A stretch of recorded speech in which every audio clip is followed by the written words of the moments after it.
All right, so a bit of housekeeping. Transcriptions are enabled. Thank you so much, Alison. That's awesome. We have an awesome panel today, so if you have questions for them, please use the Q&A function and I'll keep an eye on that. And as we're going through, I'll put those questions to the panelists. You can name a certain person in the panel or put it to the whole panel. So please do that. Just to give you a very brief background and shamelessly plug our grouping, some of the people speaking to you today are from the Sexualities and Genders Research Group at Western Sydney Uni, and some of the people speaking today are the partners that we do research with. So we're both a school-based in social sciences and university-based group of researchers, from HDR students at MRes level right up to professors. And the idea is to create a kind of community of scholars working in this area and bring us all together, have a critical mass, because there's actually heaps of us at the uni. There's like 20 in the school. And I think, maybe we're up to about 70 on the email list now for the university level. So that's a really massive critical mass of research happening at Western. And, you know, we're number one. I don't know what in, we're just number one, okay? We love to talk about that. So I'm going to give you a bit of background on the topic of this panel, and then I'm going to open to our wonderful, wonderful panelists. So the impetus for today's panel is that I feel like we hear a great deal about co-design, community-based research, lived experience as important aspects in doing research with people, especially marginalized people. And we know that community have been doing this kind of research with service users and end users for years. So an excellent example is the trailblazing work done in response to the HIV/AIDS epidemic, where the principles of GIPA and MIPA were developed, which is greater involvement of people living with HIV and AIDS and meaningful engagement of people living with HIV/AIDS. Another example is the research people with disabilities have been doing for years, advocating for themselves. And the principle of nothing about us without us has been used by minoritized people around the world for both decision-making, policy-making, and research for years. In particular, for me, in thinking about these kind of things, earlier this year, Western was really honored to host the Forcibly Displaced Peoples Network Conference, which is an organization for queer refugees. And there was a community forum where people with lived experience had 5 minutes to speak to academics, researchers, the other people that had come to the conference.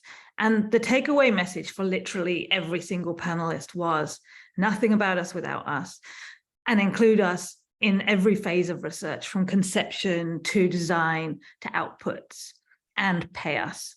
So they were the takeaways that I took away from that. And everyone in the room was encouraged to kind of make a pledge that day to implement these principles. But I also see and hear about research dynamics that are troublesome. It can be difficult. I'm on the ethics committee, so I've seen things I can't unsee. Terms like co-design, community engagement can be used tokenistically. Community members or people with lived experience can be exploited, sidelined, ignored, as can partner organizations. But it goes both ways. Researchers can struggle with partners, especially with like the multiplicity of voices in different communities who might have competing agendas. No group is homogenous. So I've gathered this really exceptional panel of people today to basically teach me, and I thought I'd invite some other people along to learn too, to talk about some of these tricky issues and talk about what it means to do ethical partnered research on sexuality and gender topics from both sides of the relationship. So the first thing I'm going to do is go through panelist by panelist and ask them to introduce themselves, and then talk a little bit about community or partner research experience. And I asked them to try and think of an example of when the magic happens, of something amazing that they've seen come out of a collaboration between academic researchers and community partners. So I'm going to start with Ling. So Dr. Quah Ling is a fire dragon feminist, queer migrant woman, and senior lecturer and convener of culture and society in the School of Humanities and Communication Arts here at Western. So Ling, if you could introduce yourself and respond to that first provocation, as they say. Thank you. Hi, thank you, Lucy. Thank you, everybody. I would like to acknowledge that I'm residing, working completely on the unceded land of Indigenous people in Australia. Okay. Well, as Lucy mentioned, that I'm a senior lecturer and convener of Culture and Society School of Humanities and Communication Arts. I have started my research career working with very closely working with community organizations. So my research has been on divorced families, divorced women, and the kind of organizations that I work with are women organizations, family service centers that will refer their clients to me, divorced clients to me for interviews. And I also have been working closely with queer organizations to think about ways that I could use my research expertise to support their work. I've also worked with migrant resource centers here in Australia, again, helping them to, more specifically, most recently is to help a migrant resource center, advanced diversity center, services to think about ways how they can extend their mainstream services to LGBTQI communities, as they would like to project a queer-friendly, queer-hospitable image to culturally and linguistically diverse LGBTQI people. And one of the things that they mentioned is that people assume that because you are from the migrant communities or you are from the cult background, you are homophobic. So one of the things that I think that I actively do in my research is to bridge that, to help to dispel that myth that the sexual other is always white and the racial other is straight. So that is a kind of personal mandate that I take on to see how we can, dispel such stereotypes and myths, and working with organizations very closely who are interested to be part of that work as well. And I have worked very closely with governments as well, Singapore government, where they commission me do research on transnational divorce, and also presenting my provocations to them to also help them think about divorce differently, so that they are willing to extend their resources and change the heteronormative policies to include families and individuals who don't fall neatly within the heteronormative frame.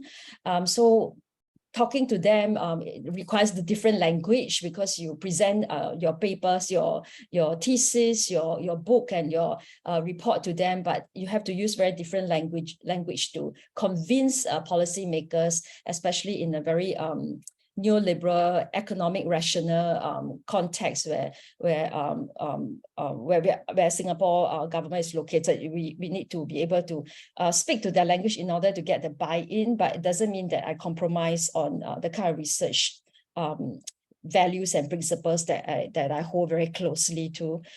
So working with different organizations, different partners, different community partners, and government agencies really require different tactics, and it's not possible to use a one-size-fits-all approach. Building that relationship so that the magic can happen is really important, understanding and listening to their needs, so that you develop projects that will meet their needs directly and quickly, instead of just building your own CV and your credentials and, making your research output look good, but not really meaningful to the organization. And in fact, the last thing I want to do is that my research project create a burden to this community organization.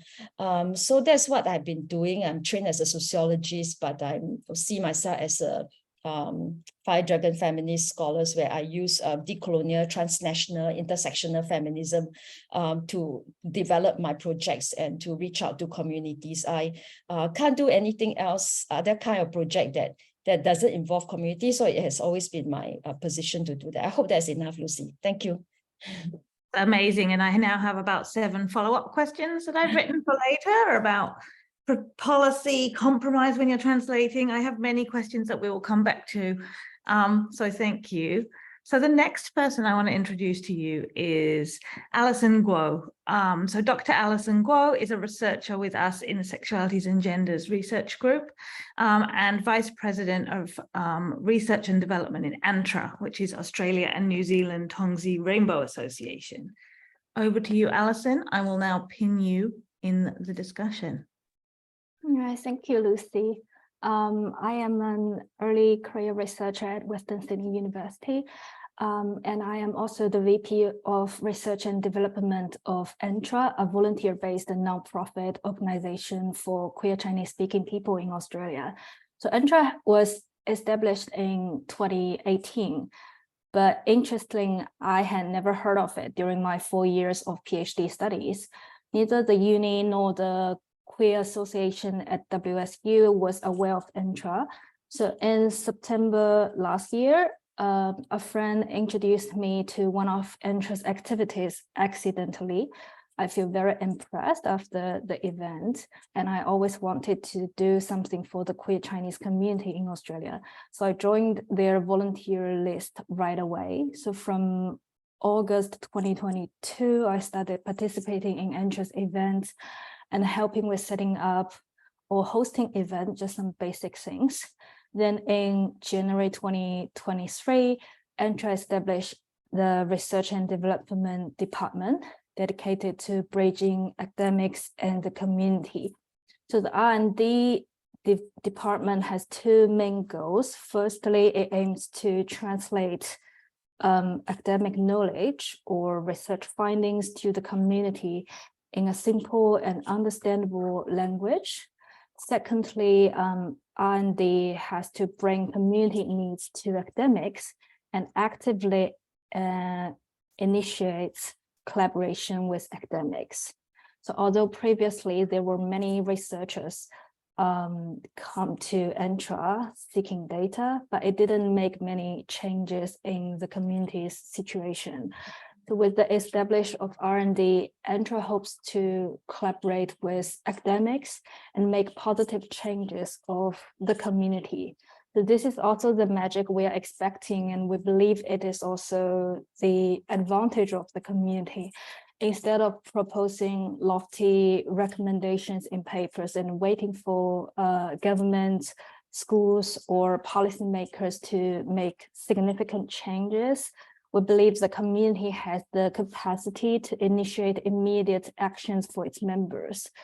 So in this process, we see that the academia draws much of this knowledge from literature, while the community's knowledge arises from, I would say, everyday social practices, its lived experiences. So community members or community leaders have a lot of experience that only community members can truly understand, because we experience that in our everyday social practices, which may not be evident in academic literature. So the academic world provides theories, while the community offers real-life experience.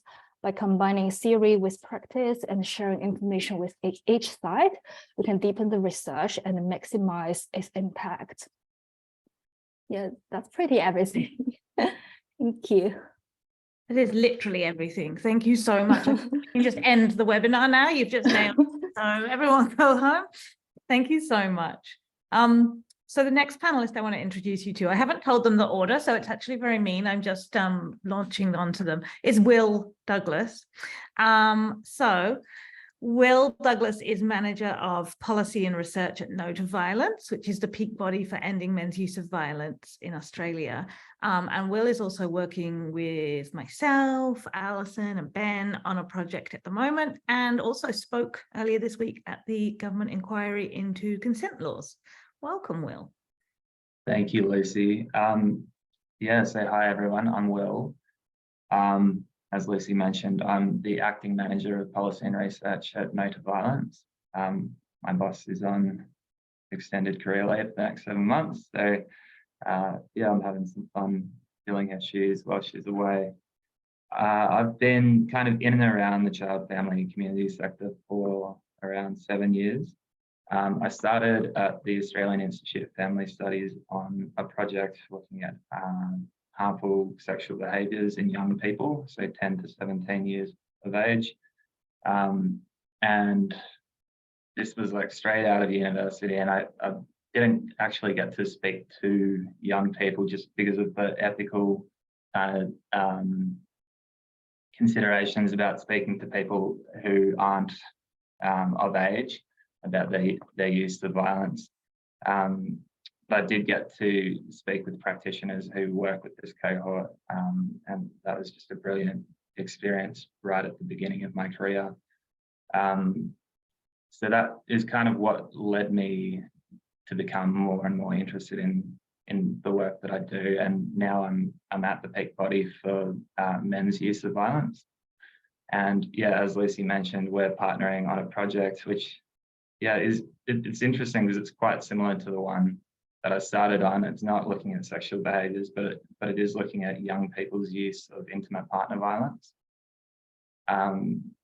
And I'm sure we'll get into this later in the session, but we've had similar issues around trying to get the ethics right to speak with young people about their use of violence. Obviously, it's very important that we're speaking to the people who are the subject of our research, but there's also a number of ethical considerations when you're trying to manage the risk of these people who are potentially still in the relationships where they're using violence.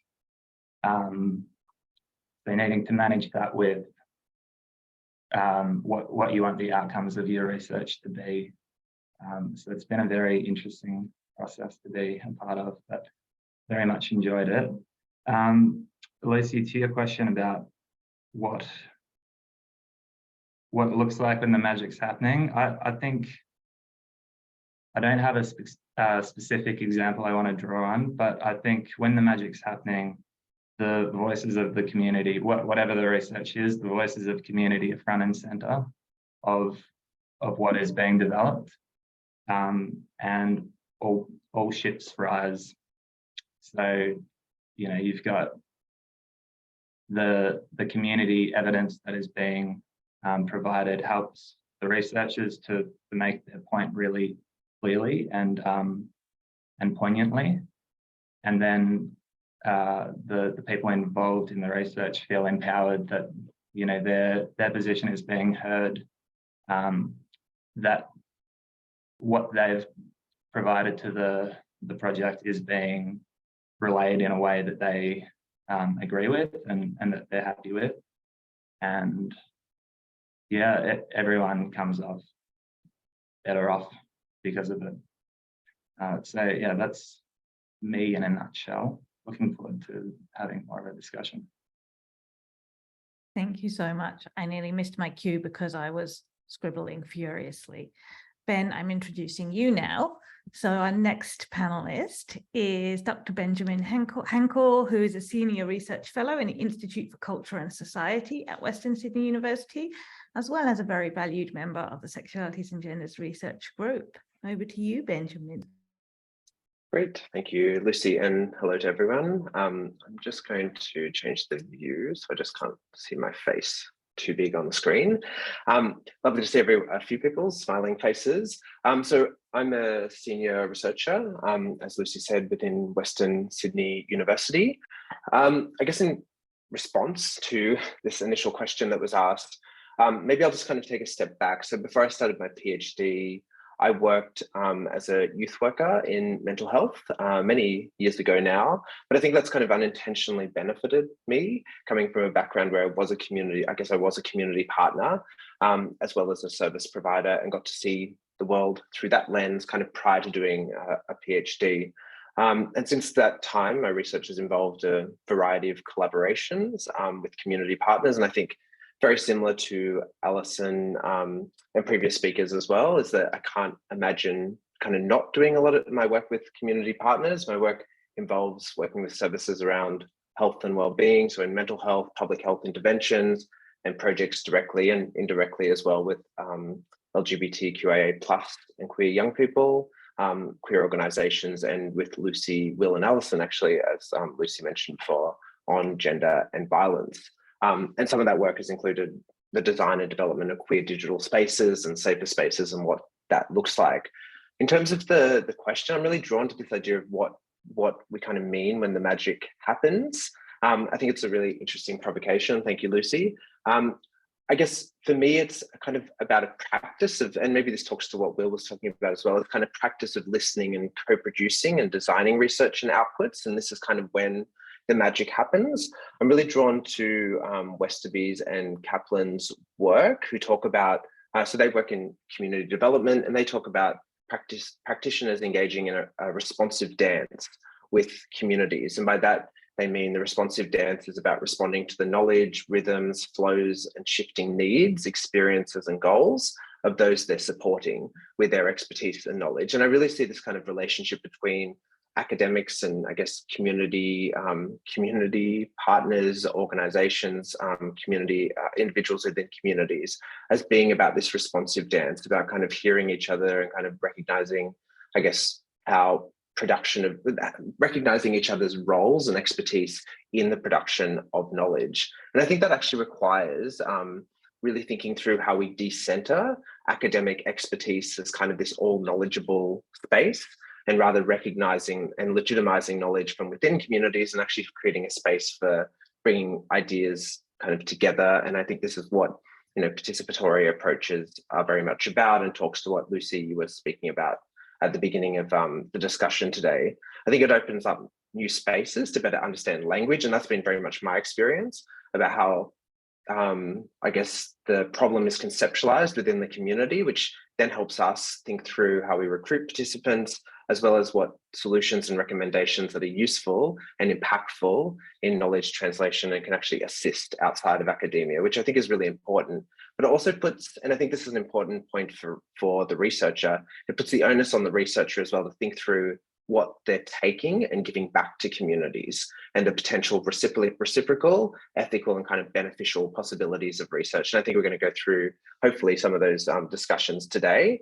What I want to do, if I've got space, Lucy, I don't want to take up too much space, but I've got two very quick examples that I think kind of talk to where this magic happens. So one was in a recent evaluation I did of an LGBT plus community event in Western Sydney. And I think the space that I was working in, I'd built up quite a lot of trust with a network of practitioners, community organizations who were working in the space and talking about a lot of the issues that they'd experienced and how they were kind of approaching the community event in a particular way. And through that evaluation, I was able to kind of incorporate questions that asked about whether there was, I guess, success in relation to some of those approaches that they were engaging in, but also ask critical questions in the survey research I undertook that would help justify the event for the future, as well as justify some of their concerns about experiences of LGBT plus people within Western Sydney. So there was this back and forth was really critical. And the second example, just very quickly, was in another recent project I did looking at young people and informal support for, I guess, outside of the mental health system. I was working with practitioners and clinical psychologists who were working directly with young people. And one of the things we did, we were kind of working back and forth about the language that we were using in the discussions with the young people we were speaking to, but also the language we were using in the reports and outputs that came out of that project as well. And I think the magic that happens is in those back and forth conversations where we're kind of working through how to talk about these issues together, how we are drawing on the expertise of people and setting up kind of the infrastructure of the project that enables that magic to happen. And I'll stop there and we can continue that conversation later.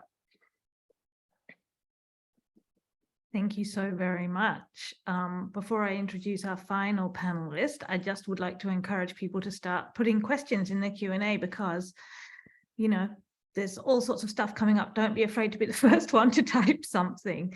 All right, so our final panelist today is Tim Wark, who is Manager of Community Partnerships, Peer Education and Population Programs at ACON. Thank you so much for being here. Thank you. Did I get your job title correct? Almost, but that's okay. So I'm the Manager of Community Partnerships and Population Programs at ACON. So for a bit of background, within my portfolio sits the First Nations team, the multicultural team, LGBTQ women, and HIV responses for young, all ages, and Asian, gay, bi, queer plus men, and now more recently, HIV responses within Greater Western Sydney. So in terms of my experience within this space, it's really from the community partner side. So often ACON partners with WSU, UNSW, and a number of universities to actually provide that community voice and community element within the research itself. So a few examples of that for my work specifically is the Gay Community Periodic Survey, which is run annually in Sydney, the SWASH survey, which is run every 2 years in Sydney, and the Gay Asian Men survey, which is run every 2 years in Sydney. So within each of these surveys, which look at kind of knowledge, attitude, beliefs, and behavior around sex, sexual health for various populations, we actually do all the recruitment for that survey. So a big part of that is that ACON actually hires community members to do that survey recruitment, and all of that is built in to the process. I think one of the kind of magical things about that is in doing, I guess, a piece of research like that, one, some of these started in 1996 and have provided data for what, 27 years, I think that is now, which is fantastic, especially SWASH, which looks at the health of lesbian, bisexual, queer, and other non-heterosexual women and some non-binary people. Like globally, that doesn't really exist except here. So that's pretty incredible. It also means that we as a community organization have direct access to the researchers to actually provide community input into those. So that's all, I guess, the great stuff. I do want to throw a few banners in terms of the ethics. So when you started, you said the concept of nothing about us without us. Now, one thing I want to pose to everyone here is when we say us, who do we actually mean by us? So when we say gender and sexuality diverse communities, do we actually mean, like you said, the multiplicity of communities, plural, or which LGBTQ community are we talking about? So within my work sits a lot of the minority populations. Often what we find within research is the idea of consulting community tends to be consulting white LGBTQ communities and not those from culturally, linguistically, and ethnically diverse backgrounds, or even those from First Nations backgrounds. So I think it's really important to flag that, because when we talk about including us, who do we actually mean by us? Because I often find in research, us is a very white definition of us, and that I would say is some of the ethical conundrums that happens in research, especially when working with even organizations like ACON, and where we put some measures in to start to change that. I kind of would love to also hear the other panel's thoughts on that. Thank you so much. Yeah, I think this is one of those challenges and potentially things I've seen that I can't unsee from ethics committees and so on. And also I think represents one of the things that's makes this kind of research actually is quite hard work. It's not an easy process to partner with community. It's going to be tiring and difficult work, and you know, we're increasingly encouraged to do it as academics, and ethically I think it's the right thing to do. So that's why I think it's important to think about it before you run in and do it. On which topic I'm going to please put your questions in the Q&A, but I'm going to pose to the panel then at the start, trying to start a relationship between researchers and partners. One of the things that I discussed in advance with Alison about was that I know, Alison, you have some experience of people approaching your organization to do research, and some of them aren't great. So I don't want to dwell too much on the negative, but I think we have to interrogate it. So can you tell us about some of the ways that you think people should avoid trying to instigate a community relationship? And then I would also love to hear from Will and Tim on that as well, and any of the other panelists. Yeah, sure. Well, even though there are negative experiences, but I think after we talking about this story, we can definitely reflect on the issues to see why this is still happening commonly during interactions between academics, I would say researchers, and especially ethnically minority queer groups. So as I mentioned before, despite academics often seeking our help to circulate the recruitment ads within community, we can hardly see changes regarding the challenges and issues the community faces. So it was only after I joined the R&D department that I was told that our official email account regularly receives researchers' emails requesting us to assist in recruitment ads circulation, because I have been told to review these ads to see if we can post that on our social media account. So I know researchers always need communities to help them circulate data and looking for participants, but I always hope this is mutual support. Unfortunately, many of researchers approached us have never attended any interest events. Their first interaction with Entra is to request the data collection, and it happens so often. So one day the president of Entra shared his uncomfortable feeling with me when he talked with me, but he's not academic, so he assumed that this is something the community must face in daily life. However, I see it differently. I don't think this is something fine. This is definitely an ethical issue. I remember when I was writing my methodology part for my thesis, my supervisors asked me about my preferred methodology. I said, I'm like, qualitative interviews, what else can be? And they said, are you going to use feminist methodology? It was the first time I had heard of feminist methodology since my undergraduate studies in psychology, which never covered it.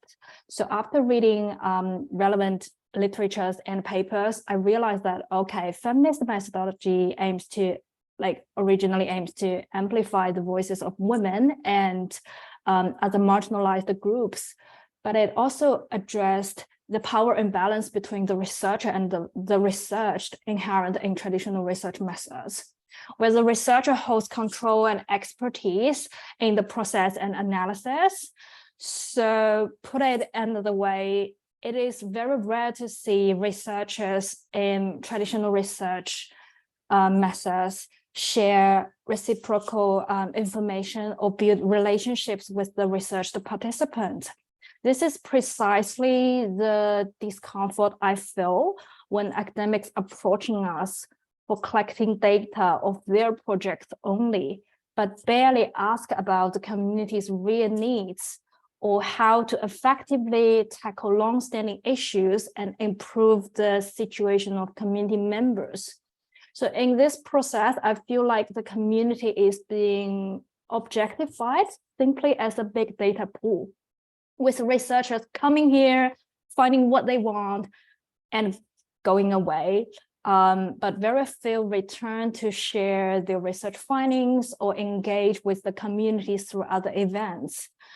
But I don't know what happened to other communities, because for us, we are very special. We are a queer Chinese community. We remain under-researched in white-dominant queer studies field, but we also very under-researched in China studies. So we are very interesting for both sides of scholars because we are kind of unexplored, and we can definitely improve the diversity and inclusivity of the research. So interestingly, even though we are usually being viewed as Westernized, due to our queer identity, we cannot avoid Orientalism under Western gaze when researchers doing research on us. So conservative, traditional, vulnerable, subordinate, authoritarian, traumatic experience, these are labels on us. And I can see these labels through the research findings. This research has too much focus on our trauma and vulnerability, but very few pay attention to our agency and resilience. So the community becomes very, I would say, passive under such context. This is also a point for reflection, and it partly explains why the challenges faced by the community remain largely unresolved and unchanged. So there are many other problematic approaches that exist, which some of you might find unbelievable when hearing that, but they are what's community. They are what we have to face regularly. I'm not going to give too many details today to make today's panel talk sound like a complaint. I don't want to do that, but rather I hope we can like reflect on why this still happening, as I've said at the very beginning, why this still happening commonly in interactions with the community. And the fact is there are still many researchers viewing the community as a mere data pool, even though they are unintentional, but their neglect to build relationships and overlooking the community's agency may have been internalized and naturalized, that they never noticed this is the issue. So in this process, I can only see the power imbalance between the researcher and the researched is further reinforced.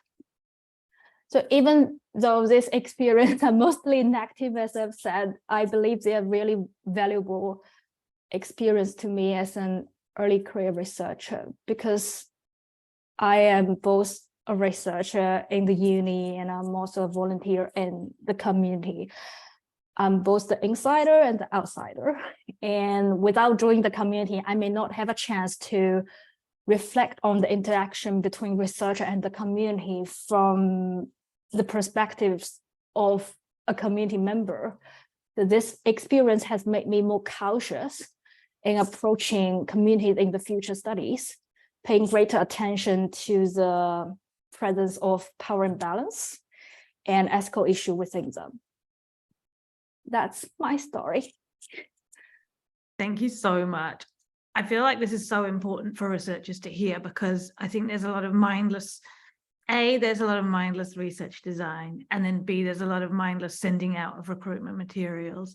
And, you know, some of the things I've seen in ethics committee, you know, we ask people to say how they're going to share the information with the community that they're researching, and often it's literally just like, oh, I'll put the report up online and they can find it. As well as that, you know, that deficit model of research is so common, and you know, I don't want to like discipline bash, but I see it in psychology a lot. This sheer volume of psychology honors projects that are about some problem with a minoritized group that they have assumed, rather than actually designing with a community. Oh, I'm having my rant now. Tim, Will, do either of you want to say anything? Maybe Will and Tim?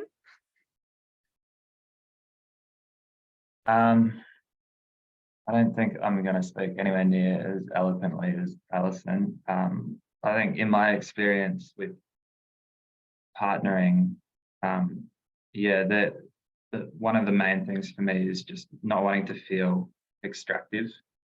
And I think Alison was kind of getting to that. Like, if you are expecting someone to give up their time to come and speak to you about something, then really you need to be thinking from the outset, what's in this for them, and how can I make this whole process something that's really going to benefit all of us, rather than just me taking what I need and you know, getting on with my job.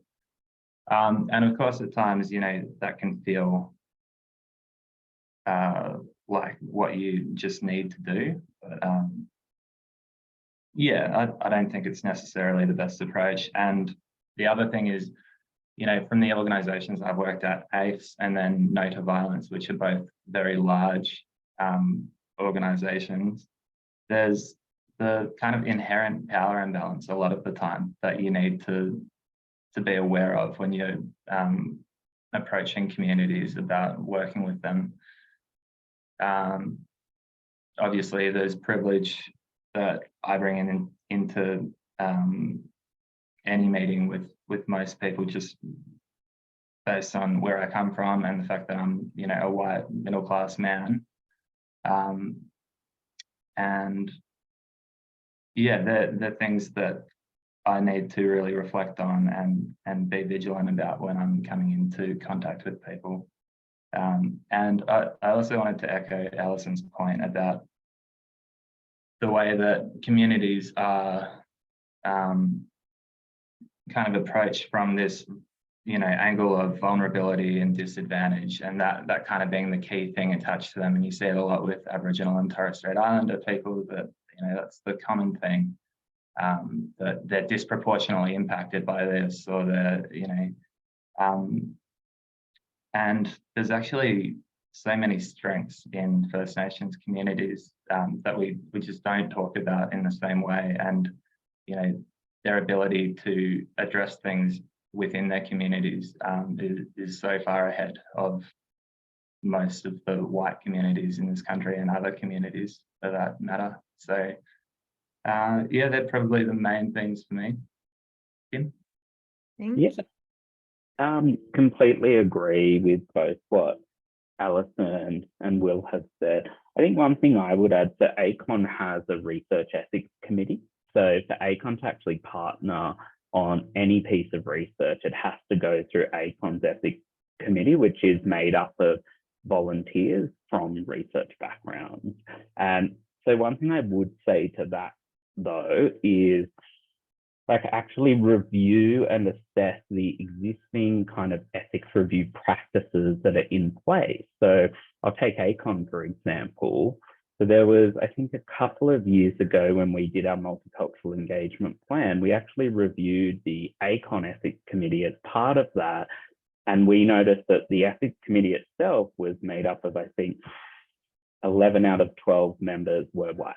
Now, considering the sheer diversity of research that comes through that committee, we kind of pointed out that approach within our own ethics committee wasn't representative of community, and really missed some opportunities to provide insight, to researchers who are doing really fantastic research around our communities at the intersection. So we actually looked at making sure that in that ethics committee, we increased the diversity of volunteer researchers so that we could actually have that voice there and start to think about ethical consideration through both the kind of research perspective, but also as that intersects with lived experience. So I'd say that's one thing that's been really important at ACON.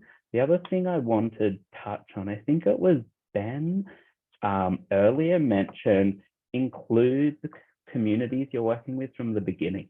Don't do it at the end. It's really work with us from the beginning, right down to, so because we work across such diverse communities, a great example that I'll give is when we saw language update within community itself, say people of diverse genders and sexualities.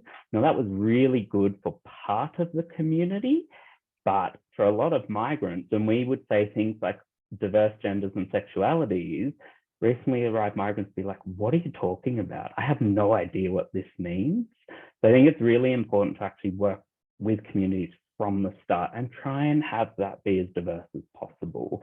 I think they're kind of the positive steps that can be taken to try and, I know I started the tone with some of the more stuff, but there are ways to actually do this that are effective. Thank you so much. Extending this discussion to the academics then. So Ling and Ben, I wonder if you could reflect on this idea of vulnerabilizing minoritized groups. So as Shiva's written in, Shiva Chandra, Dr. Shiva Chandra in the chat, has talked about the way that funding is often tied to having to frame a community as vulnerable, or having an issue, or having a deficit.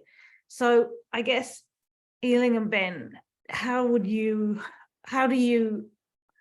encountered this, and how have you addressed this need to lean into the deficit model to get funding or whatever, or to create the problem, or to articulate the problem, and how do you negotiate that?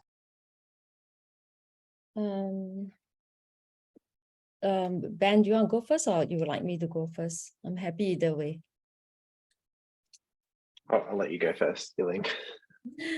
Well, I think that it's really important to set it up front that we are not individualizing the problem, and that it is really important that the aims, one of the main research aims whenever we put forth a research project in our research design or any grant application, is to emphasize the conditions, the unequal, the unjust conditions like white supremacists, racial capitalists, neoliberal patriarchal conditions that we all caught up in. Nobody is left out from this. We're all in it together.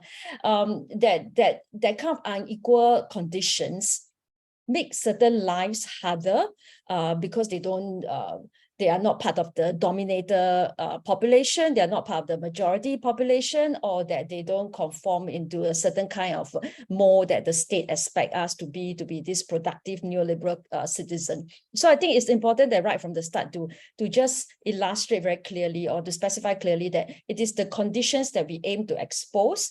Therefore, we don't get into identity politics, we don't get into representation politics that, oh, we need to represent cult communities because they've been left out. But we're not playing into it because that is meaningless. It doesn't expose the unequal power structures. They affect different people differently. And then we don't get into that generalization and representation politics to think that just because we tick the box that we are now including cult community of First Nation people, therefore our project is sound or it is ethical. But if it's just to tick a box to show that we are considering them without really exposing the actual colonial structures, the unequal structures, then it's meaningless. And therefore, there's always this danger of spiraling into this victim versus agent binary that we feel that we need to project in our grant application. So either we have to create their vulnerability to project their victimization so that we can get some sympathy votes from the grant committee, or that we have to project that they're agent, they are these productive citizens that will be good migrants, they are the minority, the modern minority that they'll contribute to the society. And that become very, very dangerous because the burden on the people that we are researching become too big and also completely meaningless, because again, like I say, it's just box ticking. It makes the government feel so good that they are at least allocating resources to this group of people, but it does nothing. It does nothing to dismantle the power structures. It does nothing to change their life. It does nothing to call out the injustices. It does nothing to call out white supremacy and whiteness that has allocated themselves obscene, unequal and obscene amount of resources for themselves and make it so hard for people to just eke out a living. So that's my response to that. I'm so glad we have you at Western Uni. You're the best. Ben. I probably won't be as eloquent as Ling, but I completely agree. As a sociologist, I think you need to focus on the structural inequalities. I've increasingly been working with colleagues looking at how, if we start a project at that very starting point, at like when we're asking for funding in that proposal, if we start it from a point of risk, we're going to start to see risk all throughout the project and just be looking at a very deficit way of looking at people's experiences and practices in looking for risky practices and the kind of problems and challenges that they might be facing. I think my own work kind of working with and looking at young people's experiences, I've been really drawn to understanding their lived experiences, their practices, and their lived expertise as a way to kind of push back against some of that other framing, which perhaps is more of a deficit framing, and look for the spaces where they're enacting forms of expertise or agency within the kind of structural environments in which they're placed. And so I think that doesn't mean that we're kind of pushing aside the challenges that they're facing. I think it's acknowledging that and really ensuring that the structures that marginalize and the potential problems that they face in their everyday lives. So for instance, I look at and explore a lot of young people's experiences in online spaces, and they talk about hate speech, homophobia, transphobia, and cisgenderism, which exists and in those spaces, but also looking at, okay, well, how are they also navigating that? What are they doing as agents navigating those spaces? And so it's about kind of incorporating and creating space for them to share their expertise within projects and elevating their voices and concerns through the projects that we work on. And I guess the example of this, and I was going to talk through this as well, was about, how do we include their voices not only in the discussion about what they're doing in their everyday practices, but also towards the solutions to some of those challenges as well. And I think this moves away from the processes of consultation, which is kind of always a bit of a tricky and murky space to kind of be in, but when we start thinking about co-design processes and participatory processes that actually ask them what they need and start to build that into outputs from the projects, which will have tangible benefits for them afterwards. So I guess because Dr. Shiva Chandra asked the question, him and I have actually been working on so a couple of, one big project looking at social media spaces and LGBTIQA or QIA plus young people. And one of the things that we built into that project was a rapid iterative prototyping design into the focus groups, where we'd ask one focus group of young people questions about what they need as perhaps solutions to some of the challenges they were facing in online settings, and then share that with the following group, and then the following group after that, and so on and so forth, to kind of validate what works and if people were on board and in agreement. So then we could take that into a resource for services, for community, for digital platforms into the future that would be productive, but would surface the young people's voices who were participating in those spaces. And I think this is the model that we should aspire to. I think there's different ways of doing co-design meaningfully with young people. I guess this is one potential way, but involving young people or the participants community and a diverse community base, as we've been talking about in the chat that I've been watching as we've been going through, a diverse community who are involved with the projects, who work with researchers and are not just participants, but are actually part of the research project and informing the research project and the outputs as well. So they're going to be meaningful rather than just be an additional report that kind of sits on a shelf for a journal article that is not as relevant, but also acknowledging the importance of those outputs within academic spaces as well. Amazing. Do any of the panelists have responses to any of that, or can we move on? I just quickly respond. I think Shiva's question is excellent. I think slightly differently to say the researchers here, often it is politically expedient to use a deficit narrative to get money, and that's really frustrating. And I think it's something we have to grapple with a lot, especially within the kind of minority spaces. One thing I would say though is, there is discussion amongst kind of our team at ACON where it's like, okay, we have to use this narrative to secure money. The next step is to make sure once we've got that money, our project and everything we do there is strength-based and has just isn't focused around that. The other thing I would just, actually, you know what, it's all right. I lost my train of thought. It's funny because as you were saying this, Alison in the chat wrote something really similar, which is about that political use of the deficit model, followed by ethical research after that point. So I think I did want to add something that I've just remembered. So everyone here was just talking about, how do we kind of ensure that once we've collected the data and research and whatever is useful to communities. One thing I would say is, as researchers, get in touch with organizations like ACON or our equivalents, because one thing that's really useful is when you present your research that's been done with our communities and on our communities, we actually use that to inform all of our programs. And if you present at ACON, so we do that, I think once a month, it allows 150 staff to have access to the knowledge base that you're building, and for us to actually implement those findings at the ground level and at the service level.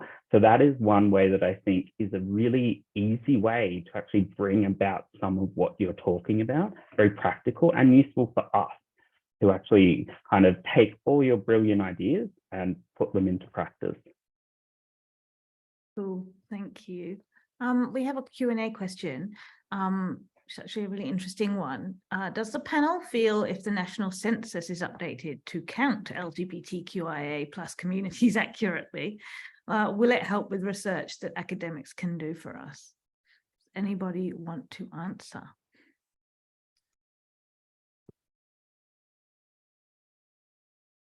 My neighbour's just started playing his experimental noise music again. So apologies. Anyone have any thoughts on the old census The old census.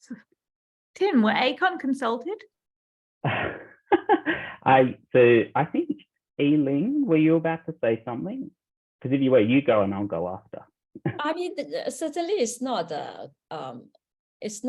comprehensive or accurate. This is a lot of touch and go. I mean, it's just a very broad picture. I mean, there's no breakdown about people who are from multicultural communities, that's for sure. And also the issue about whether people would, feel the need to identify themselves to the state, for greater surveillance. So this definitely, you have to take it with a pinch of salt when you look at sensor data.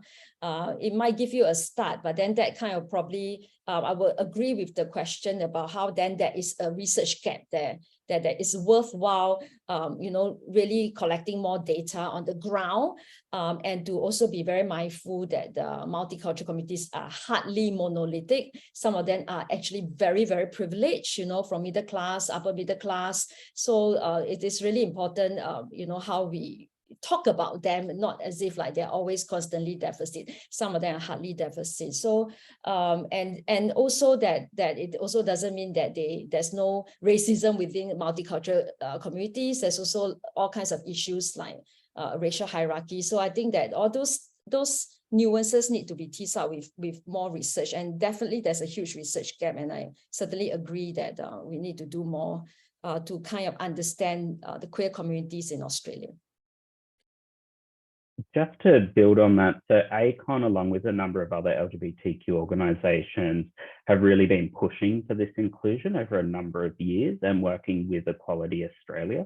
So I think different to, say, researchers, for us, it will be incredibly useful to have that data to actually start to, while that won't be a complete understanding, it will start to let us kind of understand, well, how many people in our community are there? We've done modeling, but we don't really have an idea. And when it comes to funding, having those kind of bigger numbers is actually really helpful for us.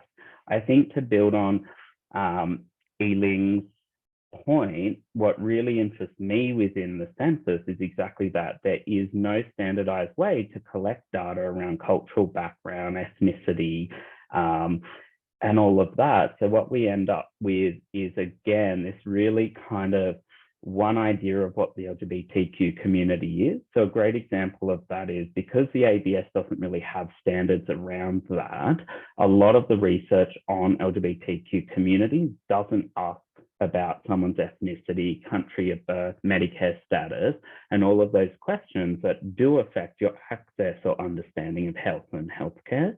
And I think for us, like, we need that level of insight to really start to work from an intersectional space.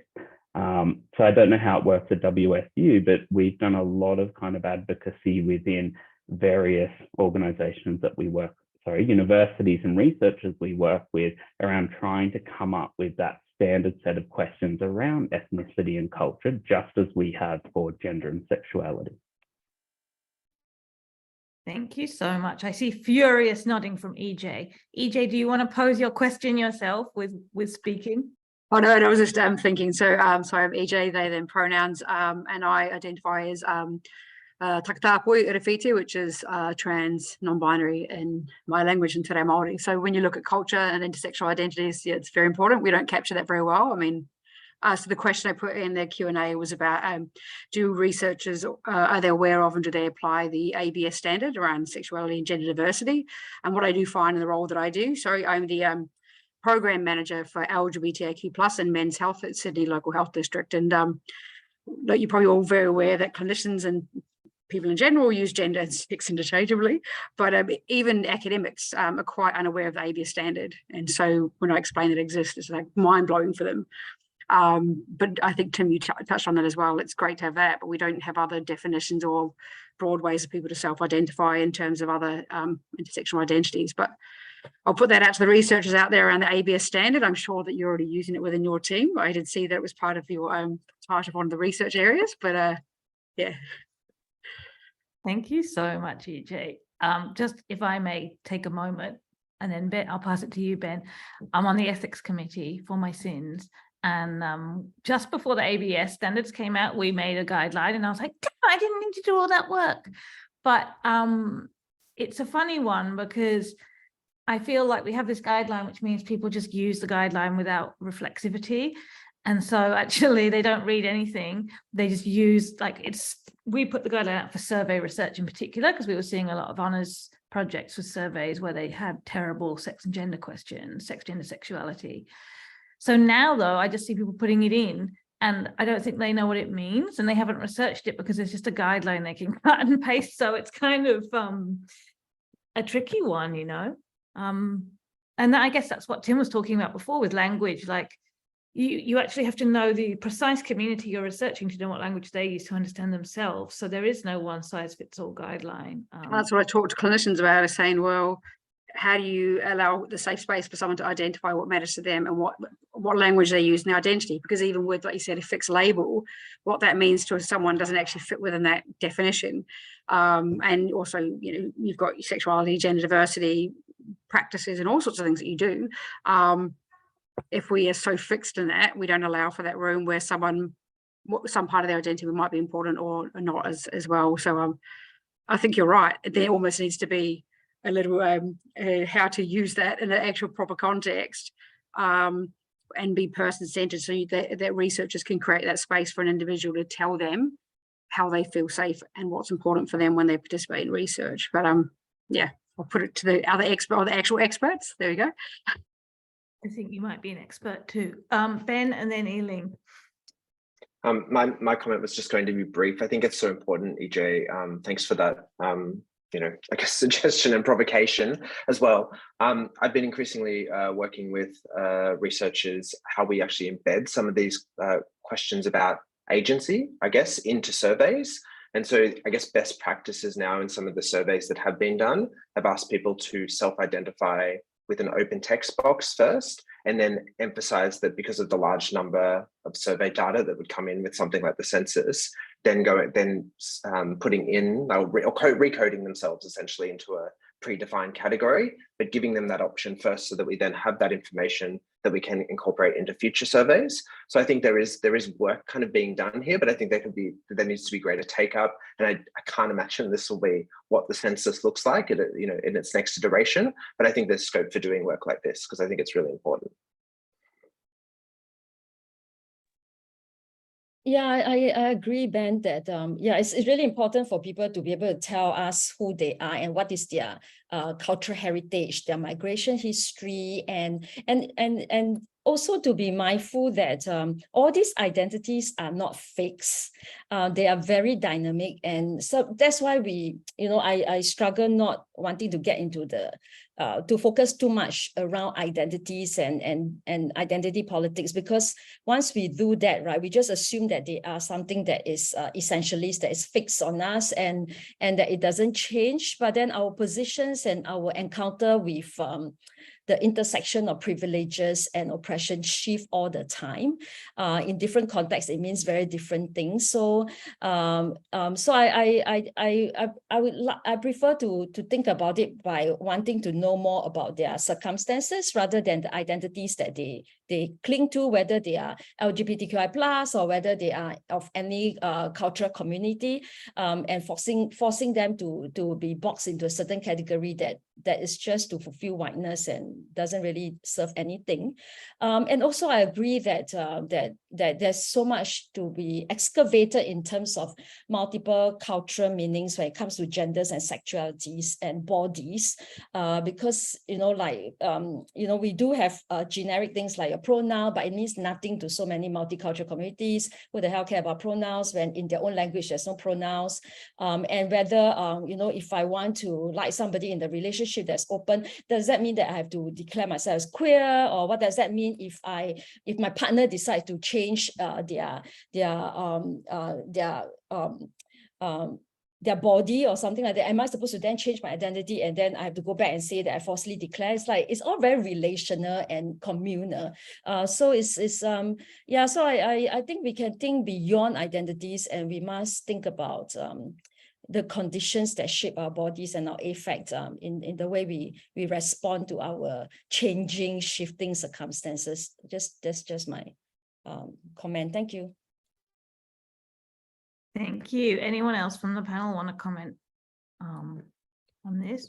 Tim's just written a comment about how much we have to use identities like to create change, and that's the bind, isn't it? Like that's the eternal bind of strategic use of identities. And I always come back to this awesome paper that I love, that I'll put in the chat now, about coalition politics and, you know, strategic use of identity. And I think it's really cool to think about this. And that's also what we were saying before about strategic use of the deficit model, like a political use of it.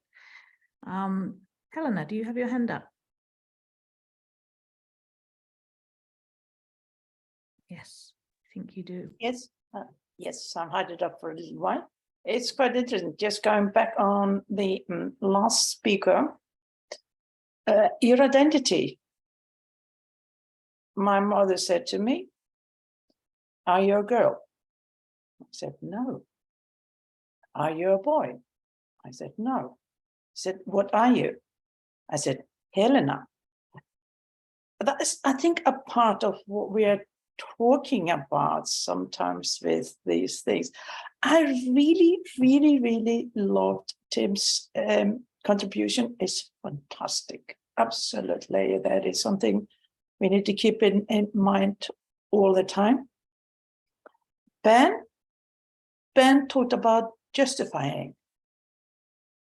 I put it in somewhere, and I think I didn't put it into the chart, but I thought that was a very interesting thing about justifying when it comes to the ethical parts of explaining ourselves, to others, to our society, and what we are. That's about what I think. I would like to hear what Ben has to do on justify, because I thought it was fascinating. Thank you, Helena. Helena is a researcher and academic here in anthropology, for those who do not know. Ben, do you want to talk about justifying your research or justifying? Oh, Helen, just to confirm, are you talking about the ways that we justify what we're doing in our research? Is that the question you're asking? Sorry, just to confirm. No, I think you were talking about like justifying as people justifying themselves and so, yeah. You did it really very nicely, you know, justifying right or wrong. And I think that's got something to do with what we're doing in research. Yes, I'm just trying to go back to, in my mind, what I said before. I think, I guess in terms of justifications, I guess it's in terms of, I'm trying to kind of work through, I guess, what it is exactly, I guess, that we're talking about when we think about that. And I guess for me, it's about involvement of and with community. So how do we, because I guess I was talking about how can we work with communities? How do we work with particularly young people? Because that's who I've been working with, and I guess kind of justifying interventions for the future, justifying, I guess, you know, engagements now with people who are actively living and experts in the spaces in which they're involved within.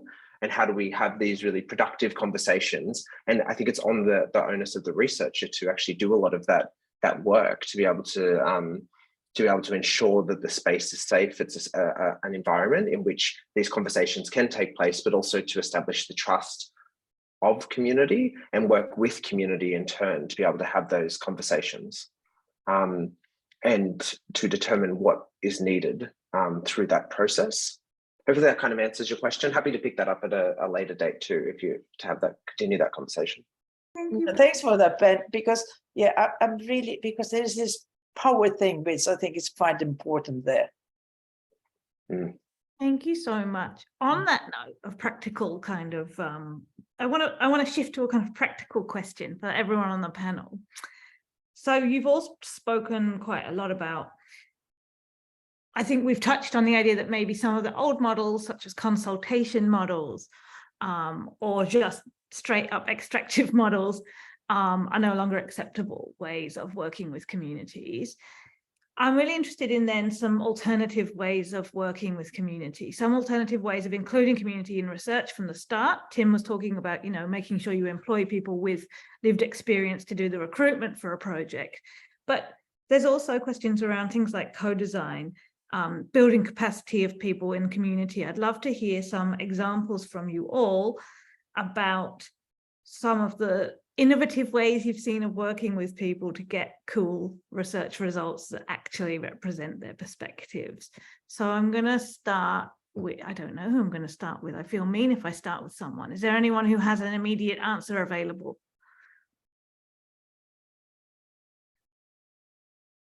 Am I allowed to just choose one of you now, like it's a classroom?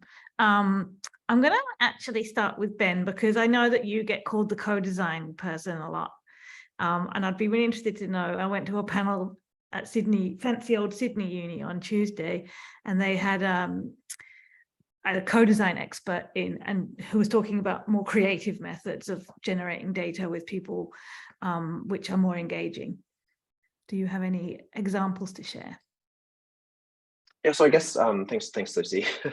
I was I guess in terms of the work that I've done, I've been really interested in how we kind of push back against the consultancy type model, and how we actually do this work, kind of, I guess, co-design meaningfully with communities and with organizations whom we work with. And to kind of go back to the question we were talking about before, we were talking about how, I guess, we can almost start at the beginning of a project and thinking through co-design, and how we actually start to have these conversations and work out the problem with communities. And I guess the one project that comes to mind for me is the I was talking about before, that recent project on youth mental health that I was working on. So at the start of that project, before it had even begun, it started as a discussion between myself, a peer-based mental health organization, and clinical psychologists. And we actually started having a conversation about, okay, where is the gap in the literature? Where is the potential issues that the community, you know, for want of a better term, kind of needs right now to be able to continue doing some of the work and service provision within the sector. And we identified informal support as a potential space that needs more information, and we need more data on. So from that, what we did is we went away and we started to put together some, we did focus groups and surveys, but I used that rapid iterative prototyping design in the focus groups. So that identifying with young people what they needed, and kind of building on each focus group what the potential solutions were to some of the problems and difficulties and challenges they were encountering. And at the same time, we did a national survey where we actually built that with young people through the process of its, I guess, production, to make sure it was relevant for young people and asking questions that they understood and was in the language in which they kind of got and could kind of like make sense of the questions we were asking.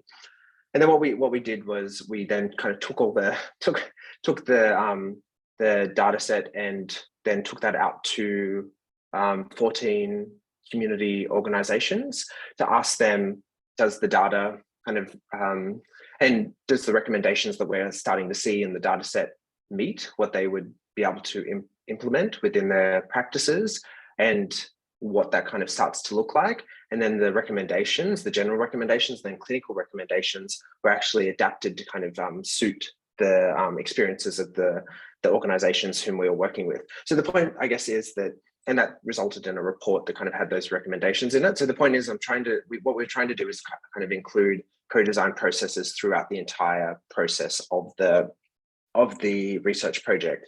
I think that's one way to do co-design. I think it's a very adaptable thing within research projects. I think sometimes it gets used a bit loosely, perhaps, in the kind of research work that does take place. But it's about how do we incorporate and work with people through the work that we're doing. And I'm increasingly interested in the role of co-research as well, and bringing people in as co-researchers.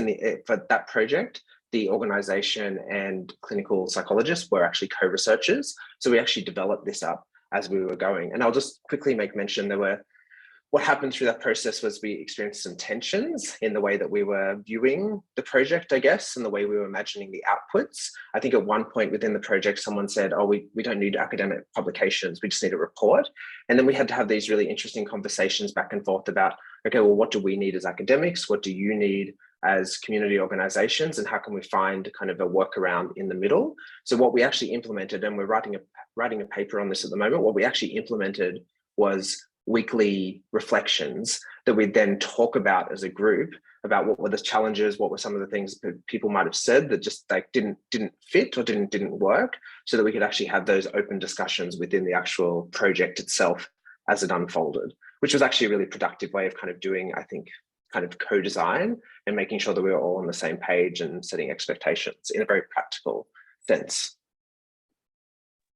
Thank you so much. And, you know, as a addition to this question, I remember Alison and Ling at the beginning talking about quickly sharing knowledge back with community. So there was a kind of speed element to that. So I'd also be really interested to know how it is that you have effectively had quick outputs, as well as the process of co-design. So I don't know who wants to speak next, but I probably have to make a choice. Will, have you got anything? You haven't spoken for a while. I'd like to hear from you. Yeah, sorry, I've just been busy thinking. Such a great discussion. I guess I've been thinking about, you know, these tensions in what we're talking about and the different responsibilities that different people bring to this work. And obviously, in an ideal world, there is a way that a researcher is going to be able to work with communities, and depending on their situation and how desperately they need funding and, you know, what other work that they've got going on, there might be varying degrees to which they can actually work with communities in the way that they want to. So acknowledging that, and I don't want that to sound like a cop-out, but I know that sometimes, you know, researchers are desperate to get funding, and that might lead them to settle for less in terms of the project design, the research design. So there's that responsibility, and then there's, you know, what are we expecting from our funders in terms of what a project needs to look like and what different elements it needs to have. And I guess in my role, working for a peak body, you know, how can we be advocating for more from research and the type of research that's being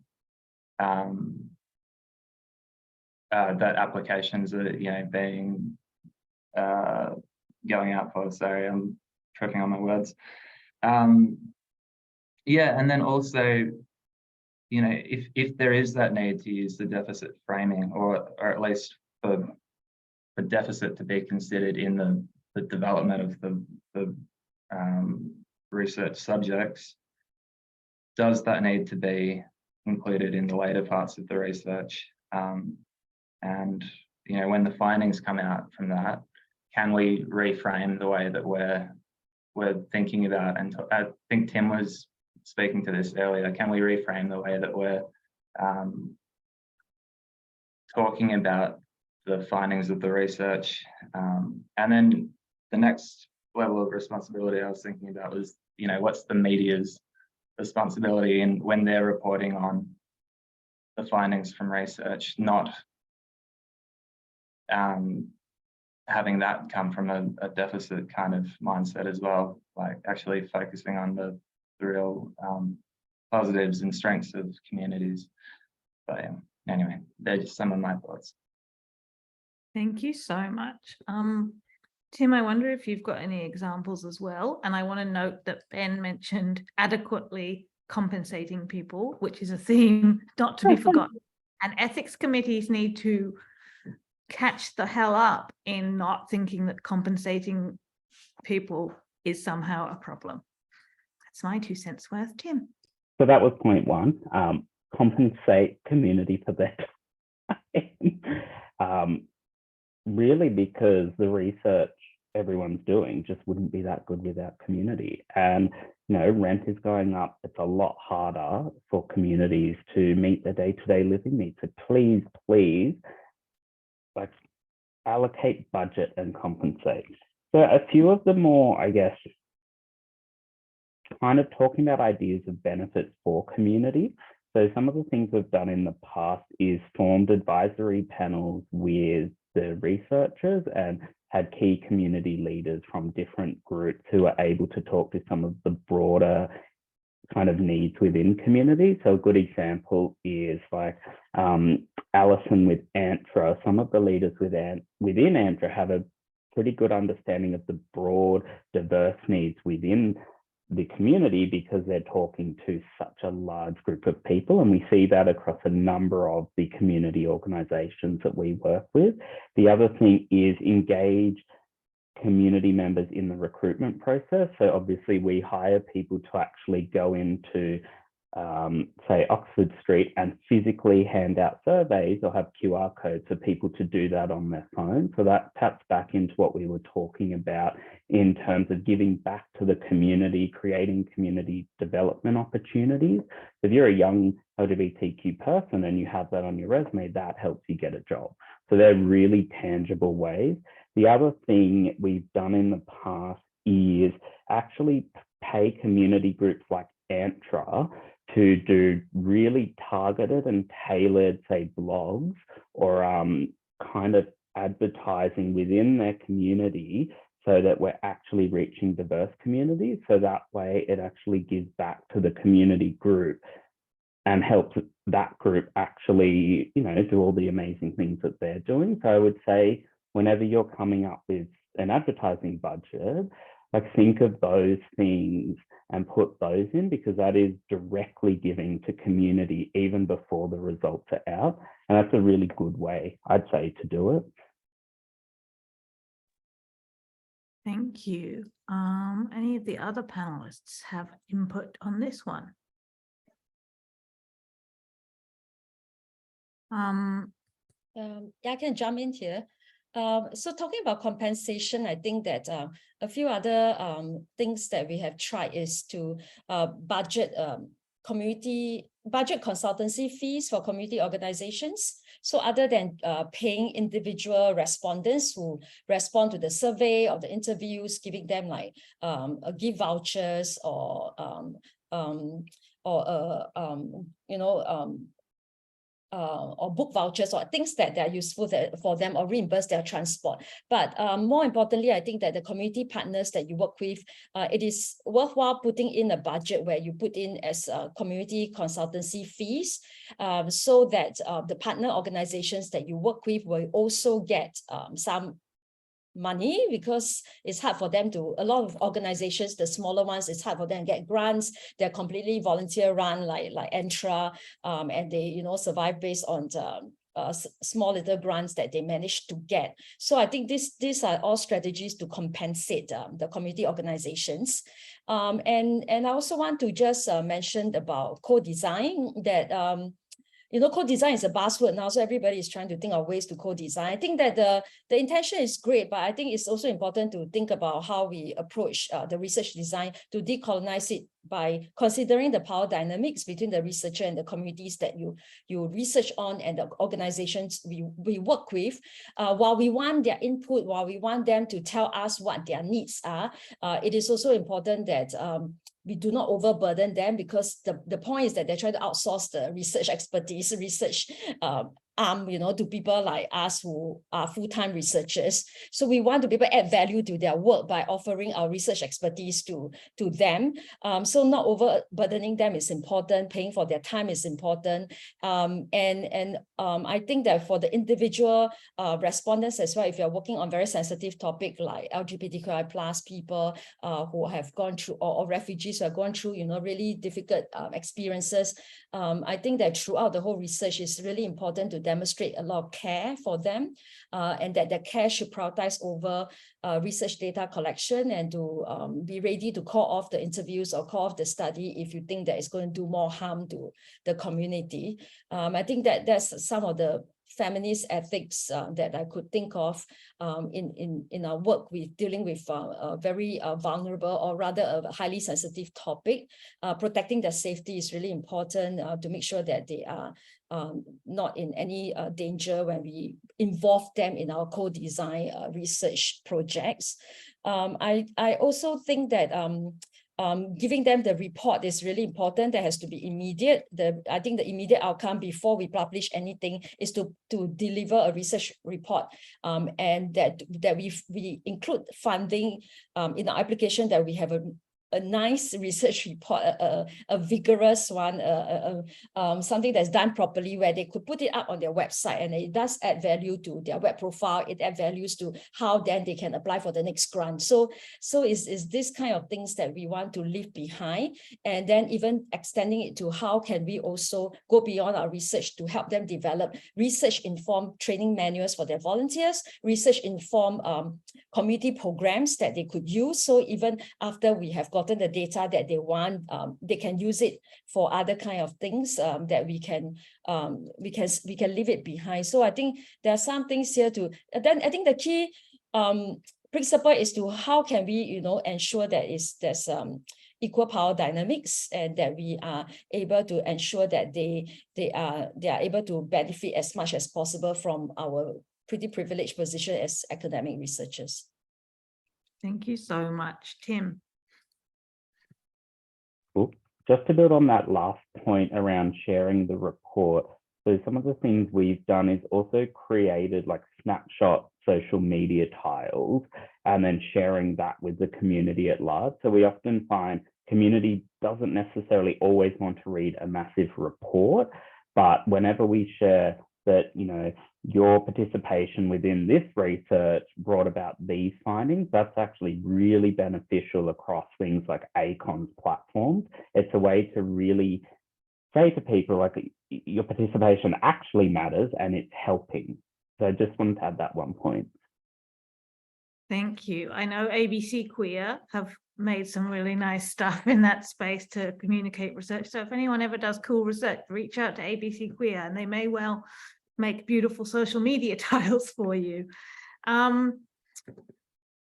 I add something? Please, Alison. Yeah, I've heard a lot, very useful. And yeah, I'm not sure if it's appropriate to include the community from the very beginning, but I also agree, think of the community when applying for the funding, about the research consultancy, because we really encountered the situation that some researcher came to us because they don't have anyone who has a Chinese background in the research team, and they wanted to use our research research consultancy for data analysis for free. This has truly happened before. And I also agree that when talking about sensitive issues, communities can do a lot, because we have the first peer support program for Chinese-speaking queer individuals in Australia. I think this peer program works very well, and it can help, like, for some mental health support, even though it's not that professional, but volunteers are still well trained by mental health professionals. So when talking about sensitive issues after interview, I think researchers can collaborate with the community, like doing debriefing things with the community, because, people feel more comfortable to share feelings and private things or sensitive topics with their native language, instead of just giving a QLife number or, like, I don't know, any NGO's number. Just the community is here. Why not just collaborating with the community itself? We have, like, mental health professionals in our community. Yeah. Thank you so much. I will say that we have an ongoing joke in the ethics committee. We're like, oh, Lifeline again. It's like Lifeline bingo when somebody's participant information just lists Lifeline for participants doing any sensitive research. So yes, I have another panel that you speak on. So that will be panel 2.0. Thank you. All right, so I think we should wrap up because we're probably all getting tired. But to end, I wonder if all the panelists can close with one short, candid thing that they would say to either to academics, if you're from community, or to your partners, if you're an academic. What is one candid takeaway that you would leave us with today? I'm going to start with Ben again, because I just like to throw Ben under the bus. Thanks, Lucy. So I would just say that, you know, I think one of the big takeaways for me is that, when it won't surprise anyone, is that this work takes time. Working with communities is critically important, but I think what needs to happen is to develop within projects the critical infrastructure to make these things happen as well. So making sure that the infrastructure is in place to be able to have meaningful engagements with community. And I think this kind of talks to the last point that was just raised as well, about how we can have the infrastructure in place to also enable co-researchers to come on board and work from community with researchers from academic spaces to be able to do good and productive work that benefits the community overall. Thank you. You get to nominate the next person, and then the next person nominates the next person. Great. All right, I will nominate Ling.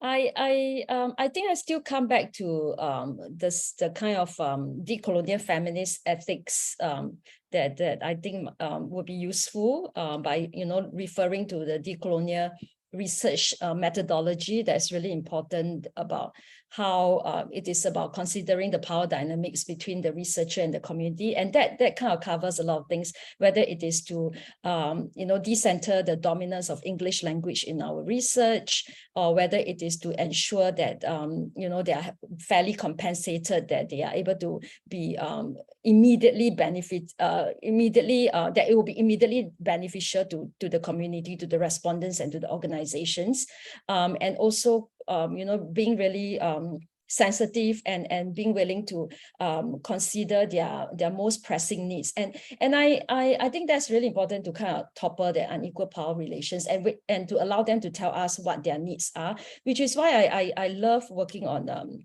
commission research, where people approach us, or that they suggest a research area that they want us to focus on. So in that way, I know that it is a need that they have identified within their organization or among the communities that I'm actually able to provide my research expertise to, and you know, discussing with them what are they expecting from us as researchers, and what kind of outputs that they hope to achieve, and we work around that. And yeah, so I believe in making sure that the power dynamics are equalized that way, and that we take special care about the communities that we are working with, and so that they in the process they benefit and they are not exploited because of our crazy research targets that we have to meet, you know, that we're trying to get grants, we're trying to get publications here and there, but I think sometimes it's necessary to slow down research, slow down our work, and just, yeah, fuck those targets.